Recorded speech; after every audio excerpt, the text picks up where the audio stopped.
In this video, I'll show you how to delete a Discord server. Ensure you subscribe and turn on the bell notification to this channel for lots of educational guides and contents like this.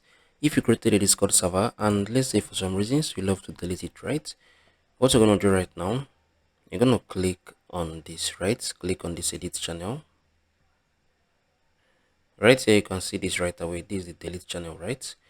Or yeah, like if you want to delete the channel, right? But if you want to delete the server right now, what you're going to do basically, you can see these sources above. Click on it. You're gonna click on this server settings, right?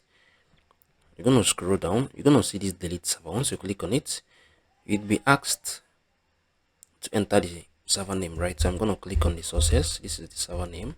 Then once I've entered the name successfully, you're gonna just click on this delete server. It's gonna delete right away. This is how you can delete a Discord server. If you found this video helpful, share your thoughts below in the comment section. Thank you guys for watching through.